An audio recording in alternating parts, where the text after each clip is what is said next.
Oh, yeah. Here we go. Practice acquisition. There are pitfalls throughout the entire process. If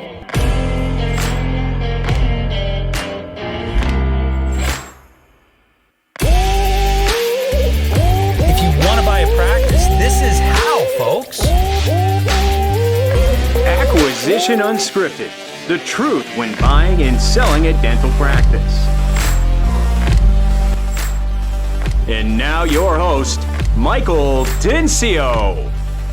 What's up, guys? Thanks for joining another episode here on Dental Acquisition Uncensored. We've got an awesome program today for you. It's all about HR, and HR is a key to successful transition, no doubt. We get into lots of nitty-gritty stuff. I told Scott, and I'll introduce him in a second, I told him we got to hit some meat and potatoes. But it's tough for Scott to do that because there's 50-some states, right? Well, 50 states that have different laws and all kinds of stuff. So he can't get really into it. But I did get some stuff out of him, and it was fantastic, and I loved it. Yes, HR is huge. We talk about how to onboard. We talk about how to fire. We talk about the HR manual, how important that is. We talk about the way that they manage the file.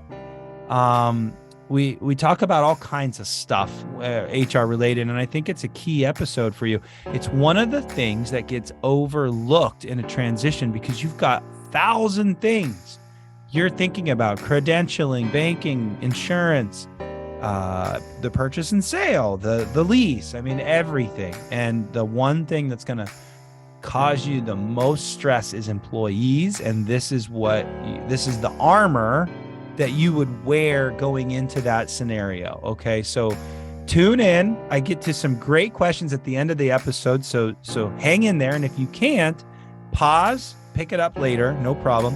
You will also see a QR code flashing for my YouTube tubers.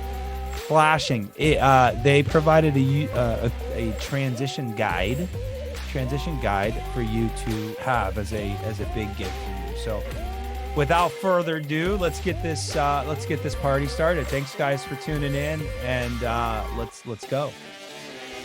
All right, guys. Hey, welcome. This is Dental Unscripted here, breaking it down in acquisition style. Another great episode. And a dear friend of mine today is a guest, and I'm super excited because, as you all know, we're working our way through the acquisition process. If you're just getting tuned in to the program, understand what we're doing here. So the goal or the vision of this program is really to walk you through an acquisition from literally start to finish. So if you're just finding us today, go up, scroll up, get to the first episode, and go through this journey with us together, because we are at the kind of 2/3 of the way through an acquisition. Now, speaking, today's topic is HR, and it's a very important topic. But guys, go to the top and start listening all the way through, because if you are thinking of buying a practice, you got to start from the top. And little plug of the other podcast called Startup Unscripted. If you're thinking startup, that's the podcast for you. If you're thinking acquisition, this is the podcast for you. And I had HR for Health on the program for Startup Unscripted with the owner and founder, Ali Aramshan, but we already had Ali on this particular program. So I didn't want too much Ali. Ali helped us with the LOI and how you formulate the LOI. So little plug for Ali and his legal firm that helps docs get into ownership and helps them with the legal stuff. But then this is an entirely different matter. This is HR. And today I have a dear friend of mine who has a lot of history with me, good or bad. We'll keep those stories to ourselves. But the man, the myth, the legend, Scott Mueller, who's a senior account executive with HR for Health, and he's our guy. So Scott, hi, welcome to the program. Hi there. Thank you. Thanks for having me. I appreciate it, Michael. Yeah, this is an important topic, most certainly. And I think you're right. You're probably about 2/3 way through navigating through a practice acquisition, and this is definitely a very important subject. It's a very important part of the business of dentistry, most certainly. Absolutely, because most of these buyers have no idea what the hell they're getting into when it Right. comes to managing people. It's the hardest thing. And so HR's huge. So Scott, tell us a little Yeah. bit about HR for Health, like Mhm. what you guys are all about, what's your vision, what's your mojo, because this company, I've met the top brass and even some of the Sure. middle management, and Mhm. phenomenal people that just get it. But Yeah. Thank give you. us the spiel, man. Not too long though. Don't Yeah. give Yeah. us the So spiel. Yeah. yeah, absolutely. So, and I appreciate you saying that. Yeah, we are blessed with a great team here at HR for Health. It's a joy to work here, and it's also a joy to provide the assistance these doctors need when they are transitioning a practice. What do we do here at HR for Health? Before I get too much into that, we are tasked with helping make these doctors' lives much easier, so they don't have to worry about their employees. We're peace of mind over here at HR for Health. So really what we do is we help these doctors in the event of a practice acquisition maintain HR compliance that looks different all over the country. Some states are more difficult than others, but we're also able to provide great support for our clients and really great software to help them manage all of their HR processes very, very efficiently and take the guesswork out of really anything, whether Yep. it's timekeeping, tracking benefits, or managing difficult situations with employees. Yeah. I think that's kind of a nice high-level overview. It is. But It's perfect. It's perfect. I'm gonna drill you here in a second with some great questions. Scott, Cool. folks, Scott was a little nervous about the interview. Not nervous that he couldn't handle himself, but he wanted a game plan. And I said, there's no game plan on Acquisition Unscripted. This is an unscripted show. And so if he says something, we absolutely can edit it out. But no, Scott's a total pro, and he's going to be able to handle this in the interview. Oh yeah, but it is unscripted, brother. So here we go. that's right. Question one.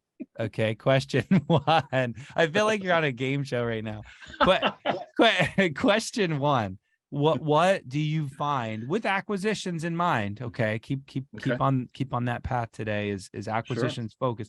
Question one, what's the biggest pitfalls you see in buyers approaching that finish line at close as it relates to HR? What's your thoughts there? Yeah. Well, and fortunately, I work with great people in the industry like you that allow me to work with doctors that are transitioning. But, I think the best way to answer that question is we don't get to work with every single transition doctor. And so a lot of times we meet these doctors post close because they have dealt with some type of issue. They're losing their hygienist. And it's all because they didn't have a strategy in place when it came to transitioning the employees. What is that doctor's policies regarding overtime? What does it mean to be tardy? What do you do with the cell phone? I mean, there's all kinds of things that these doctors try to DIY.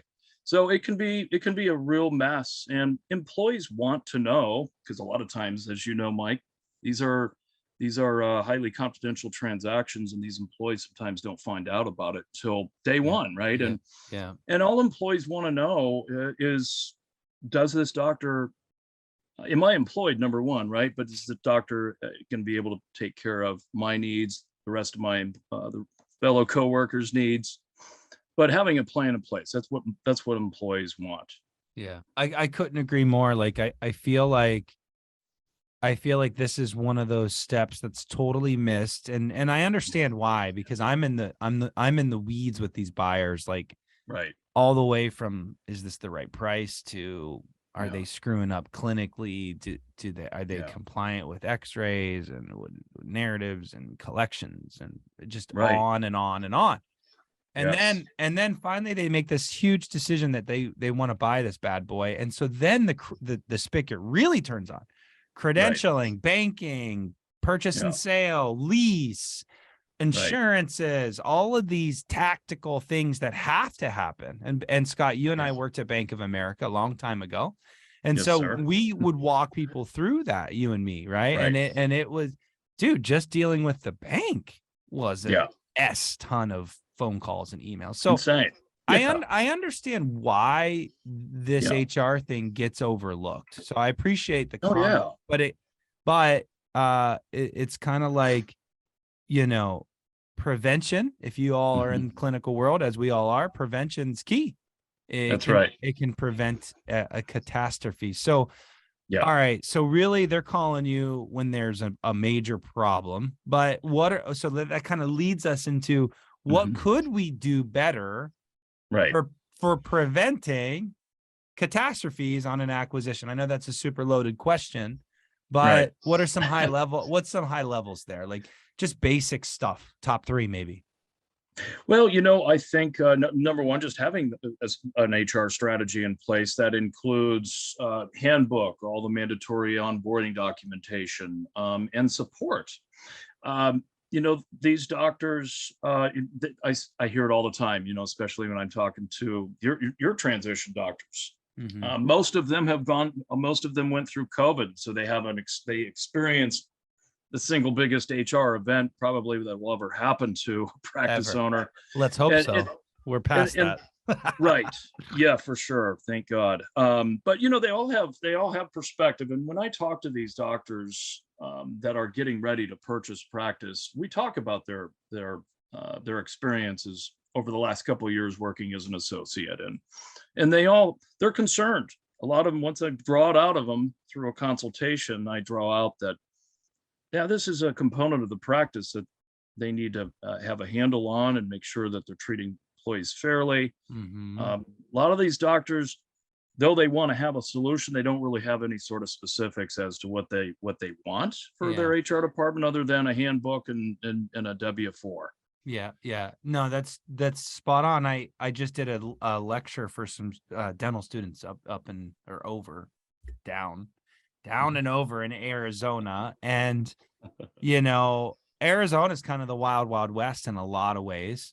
Mhm. It's very simple, and I appreciate that about Arizona. So that's nice. Yes. Unlike Washington or California, where Right. I tend to do a lot of stuff which is supercharged on the other spectrum. But where I was going with that, and I did a raise of hands, like, hey, folks, buying or startup, vast majority was acquisition. And then it was, hey, folks, how many of you are going to leave Arizona and go somewhere else? And pretty much all of them, except for maybe 2, said that they would leave Arizona. And the reason I'm making that comment is because you might be an associate in one state and think you understand the HR laws.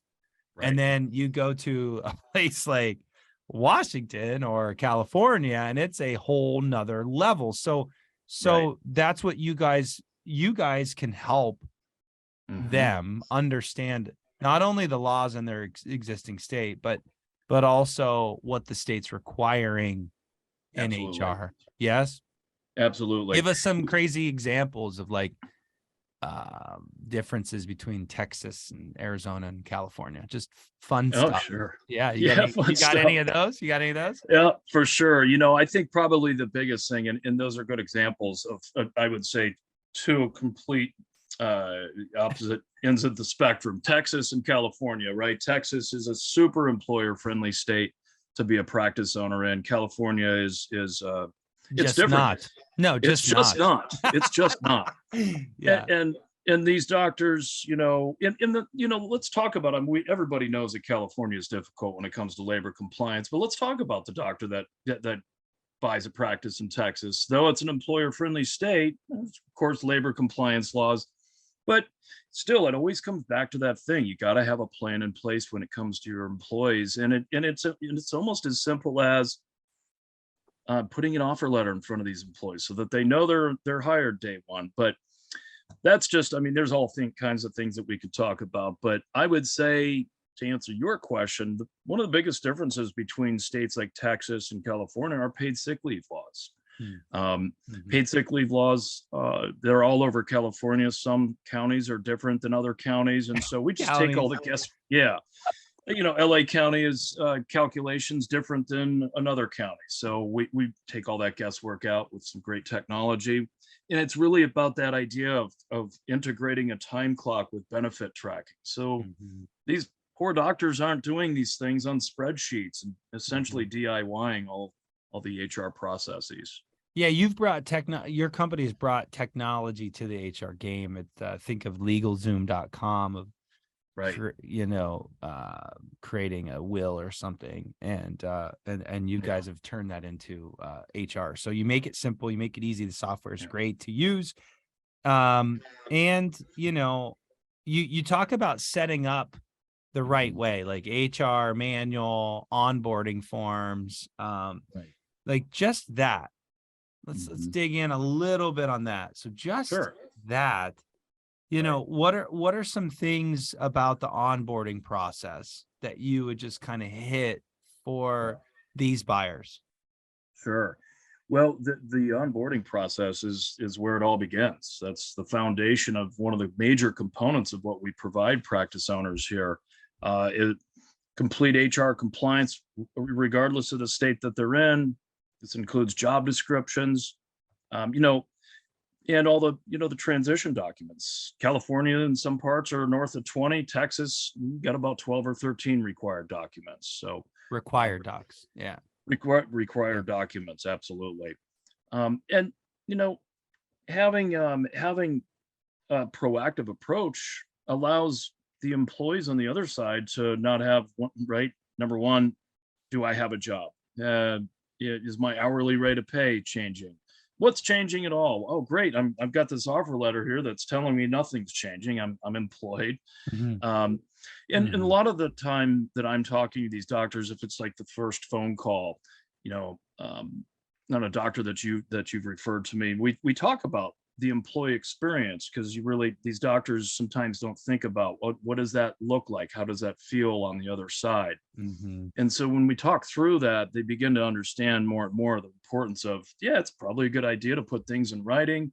And the fact of the matter, in being in business as long as we have, we've certainly accumulated some great statistics. I mean, these doctors are more likely to retain employees for almost 4 years by just simply having a proactive approach to HR, but a proper onboarding solution for these employees. I've been in the room naturally as a buyer's rep and practice consultant where there's tears, there's a lot of emotions. The team, especially if the seller's been in that practice for a long time, it is a very emotional process, and it actually sucks that we can't tell them that we're doing this, because there's a lot of risk there. And that's a whole episode in itself of why you don't want the sellers to tell the employees or the buyer, frankly, to let them know too soon, because they especially in this wild employment market, people are looking for jobs and always trying to level up. And so giving them time to do that before you take over is a major risk for you and the seller. Huge.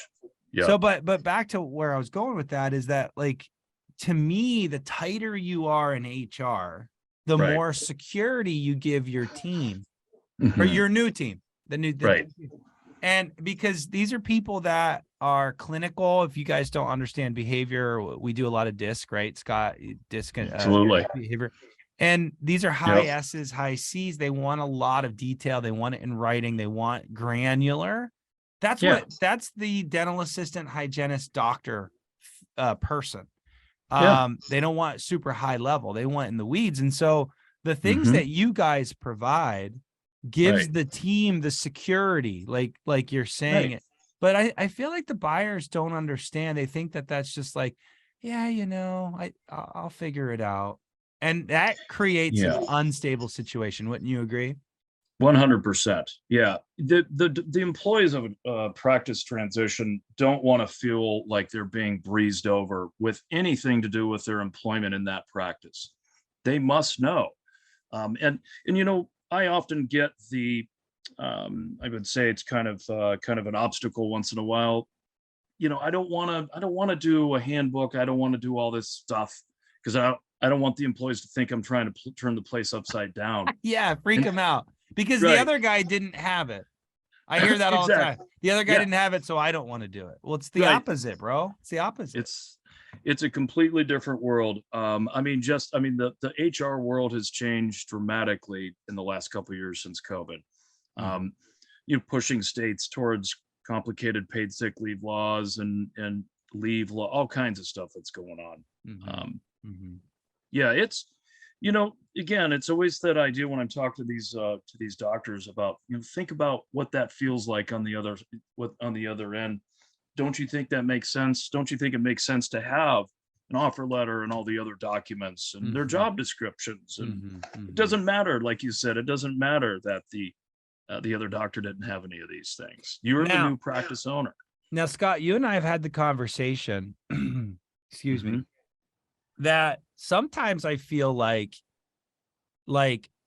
I heard this analogy a long time ago. Sometimes I feel like with HR, Mhm. dropping a nuke on it Yeah. when you could have just sent in SEAL Team 6 to get the job done super quick, right? Right. Two strategies.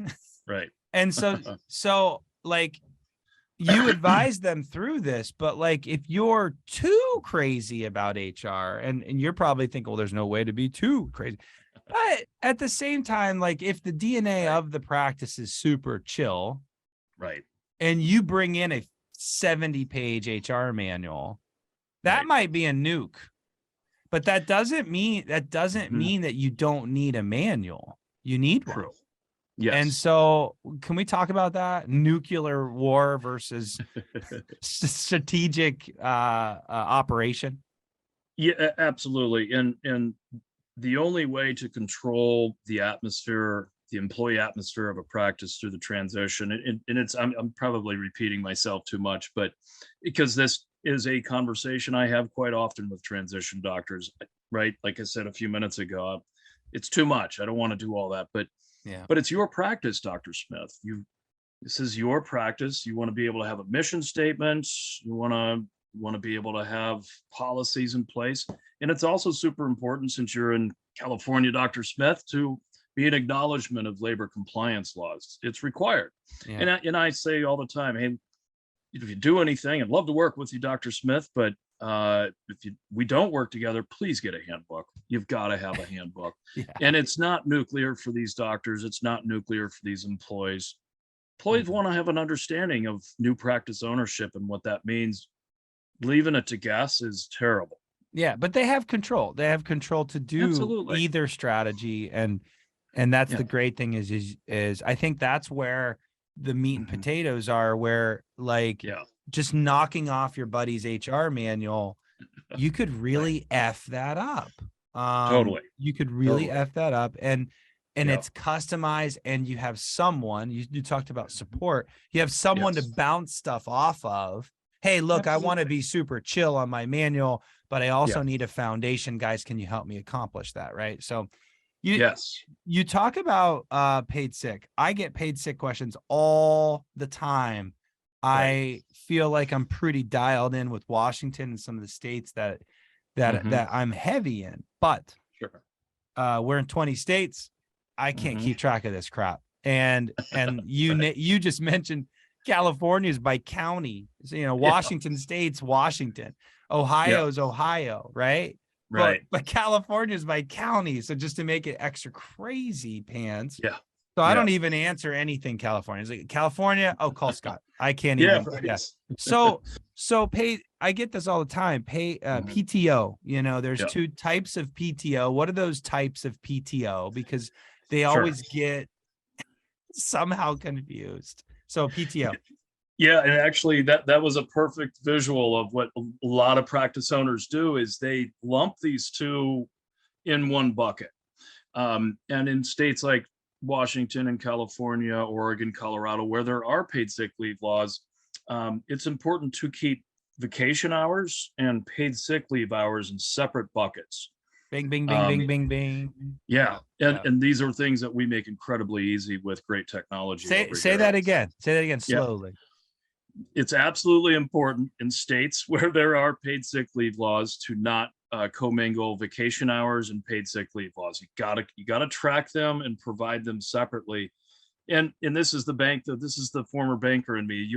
I say this to the doctors all the time. You got to think about the unwind, right? If something goes south with this employee and you're in this state, what requires you to pay out unused vacation, but you can't figure out what was used for vacation, what was, because you're tracking them together, you're putting yourself in a position to either have a lawsuit or a difficult time with that individual. So we just make it easy. Yeah. And by the way, you're breaking up with this employee, usually probably not for a good reason. Right. And here you are having to stroke a bigger check to that person to cover your ass when really they only deserve maybe a third of it, but you have to, because you have no idea tracking it. So vacation versus sick. Sick's the key word, right? Sick's the key word. Yes. Sick's definitely different than vacation. Yeah. I mean, we can talk about specifics. And by the way, in Washington, King County is different than. Yeah, King County they have their own labor compliance laws. I just wanted to go back to that real quick. But he just burned me, folks. He just burned me. See, just when you think you've got it all figured out as a effing consultant, right? Still, the King County, of course they do, of course. Right. The thing is, a lot of these doctors, they come from a place that they've been an associate at where they've seen practice owners track time on a patient platform like Open Dental, and then they're tracking PTO and sick time, usually in the same bucket on a spreadsheet, right? They're DIYing their HR, their HR, and so doctors, again, it always goes back to that perspective. They've seen it done inefficiently, and they've seen how maddening it is to track vacation requests with sticky notes, as an example. Yeah. So, okay. Obviously you need help in HR. There's no question about it. What makes HR different? And I don't give too many people plugs on the show. Okay. Like, this is kind of like leading the witness, but I'm being serious because I get a lot of the, I don't want to work for HR, but I want to work HR for health, but I want to work with this other firm, and maybe it's the ADP support, or maybe it's there's some others, right? Yeah. And I think there's a lost in translation there on the value for you guys. So I want to give you the opportunity to kind of differentiate yourself a little bit from all the other different HR firms that may or may not be more expensive or less expensive. Just what's the difference? Right. Well, the easy answer is nobody does what we do. But to get into a little bit more specifics, I mean, we are a solution that provides these doctors, at the end of the day, software to manage HR processes. So it really comes down to two basic things. Our competitors are typically much, much higher when it comes to, a startup fee or a setup cost, because they're paying for that expensive handbook. And, I think really the thing that sets us apart really is that, we're not just HR compliance, but we're also great technology. Whereas our competitors are primarily a handbook only type of solution, and a handbook only type solution, Michael, that forces doctors to have to live in different locations in their office for tracking time, benefits, if they're offering benefits, or if they're in a state that requires benefits. And it just means more time spent on HR related matters, less time dealing with the operational components of the practice through the transition, and having a solution as they're moving into the practice and transitioning, whether there's an office manager or not, everybody needs the right tools to manage HR better. And that's what we're able to provide. What I'm hearing is it's like a holistic approach, like from soup to nuts, and it's integrated. Because I know you guys got payroll, I know you got the time clocks, I know you got, of course, the great forms. You keep all of everything, e-signs, e-signatures. I mean, it's really holistic, and that's what I like about it. Not just the fact that you are dental specific, which to me, being dental specific is key, right? Because you could just be a generic HR firm, but there's got to be some big differences there between you guys being dental specific and not. Oh, absolutely. Absolutely. And more specifically when it comes to the ADPs and the paychecks of the world, payroll companies that have gotten in the HR space, really what that looks like, and we certainly saw the worst of what that looks like through COVID, because you've got, by and large, ADP and paychecks, they have customer service representatives reading a script for HR questions. Right? They're Yeah. always at the end of the day going to be a payroll company with sort of kind of some HR solutions. And here's a really good example of a major difference between us and all the payroll companies when it comes to that handbook, the foundation of it all, Michael. That's usually that heavy lifting of preparing a handbook with payroll companies is usually done by the doctor, which means they don't They usually don't do know. it. They don't know. They paid a ton of money for it, but they don't actually get through it because it's super cumbersome and annoying and time consuming. Yeah. Whereas we make it super easy for these doctors to get through that process. But Okay. yeah, Last question, buddy. yeah. I feel like this is a good one for transition. So best for Mhm. last. And Okay. folks, if you've hung in there the whole episode, thank you. Sometimes people piecemeal these episodes together, but for those that didn't hang in, to me, this is the bread and butter. So the strategy of dropping somebody Mhm. after you've hired them, because they don't know that you walk into a practice and you find out that Nancy Joe in whatever role is cancerous, not willing to adapt, starts bringing the other team members down, no matter how important that person is in Right. their actual roles. You Mhm. have to cut cancer when you see it and you find it and you diagnose it. Usually folks Right. do that way too late. All Yes. things next level helps with, but from an HR perspective, Right. okay, here we hired somebody. They've onboarded them. We got all the forms. They signed the HR manual, like we've talked about, and Right. we're 6 months in, and we're like, we got some cancer going on over here. Right. What's the strategy? How do you cut when you need to? Well, and the whole right to work, I'm in a right to work state. I can just fire this employee. Not true. The whole right to work thing is a complete myth. We could get more into the details of that, but by and large, doctors just simply have to be careful. And where it all starts, and that's a great example of having HR for health in a practice, because it's a proactive approach to dealing with the doctor realizing 6 months into practice ownership that they do have a bad employee and they do need to get rid of that individual to cut the cancer out. But you can't just arbitrarily terminate employees. You got to document. If it's an employee that's pregnant, disabled, or elderly, that's a high risk termination. And so having support to navigate through the complexities of terminating anybody is important. And every state now, certainly Washington and California have the most, but every state requires a change in relationship documentation. There's a handful and a half of documents now every state requires. So these doctors got to protect themselves. Wage and hour claims, wrongful termination lawsuits are a major problem in the dental industry right now, because doctors aren't making sound decisions with separating an employee from the practice. Another emotional thing to have to go through, but they're not properly documenting and they don't have any way to prove why things are the way they are. Separated this employee. It makes it really easy for that ex-employee's attorney to come back on the doctor. Document. It's so Absolutely. important. Hey, you know what's shocking? I'll end it on this, is that your employees know the law better than you do. I promise. They do.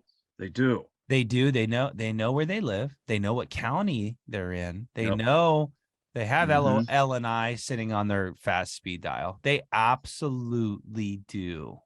That's a And good point. so, Yeah. so if you aren't serious about this, which is Mhm. why it's part of my program, because it is serious, you're Mhm. going to get smoked at least once in your career, because they Yeah. are smarter than you, because they know their rights. And if they're pissed for any reason, Right. they if they don't know, they will find out. And someone on the other end of the phone, lawyer, Right. L&I support, whatever, We'll educate them. Yeah. And you will get smoked. So it's sad that we've come to this place in our country, quite frankly. I'm not going to turn into Joe Rogan right now, but but we are here and there's a solution and these guys are amazing. Final thoughts, Scott. Thank you. Mr. Scott Mueller, you're a pleasure always to work with, but just final thoughts, Thank man. you. I mean, anything that you want to tell my listeners, and we're going to have all of your contact information below. If you want to provide something, we can put it in there, but okay, you've seen the QR code, folks that are on YouTube that is flashing on the screen. Pause and scan that. But because you want to explain what that is, Scott, and anything else you want to provide. Yeah. So the QR code, once you scan that, you'll actually be able to receive a transition toolkit. Very informational, great things to consider as you're looking at possible practice ownership and the importance of having an HR solution in place. I guess to kind of wrap things up to the point you just made, you're right. These employees do know, and unfortunately they wield it as leverage and take advantage of these doctors, especially in the complex states. Oh, this doctor's not offering me or providing me proper paid sick leave, the calculations, so that, lawsuit.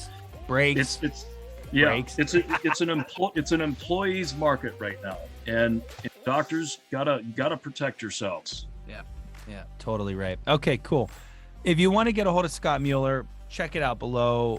Scan the QR code. It's a cool resource. I checked it out. And folks, we are continuing this effort and getting you guys educated about the process. And this is just another feather for the cap. Join us for the next episode. And like I said, go to the top and start from the top, because you're going to miss some really great stuff at the top. And the guy that Scott Mueller works for, Ali Rompson, another plug of his episode of Understanding LOIs, was a great episode, and we enjoyed having Ali on the show. So from dentalunscripted.com and all of everybody that goes into this program, thank you so much for being here, brother. Thank you. All righty. Take care, guys. Have a good one.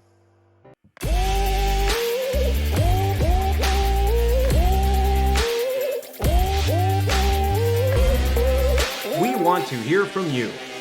Interact with your host, Michael Dencio. Follow us on Facebook, Instagram, and YouTube. Comment and subscribe.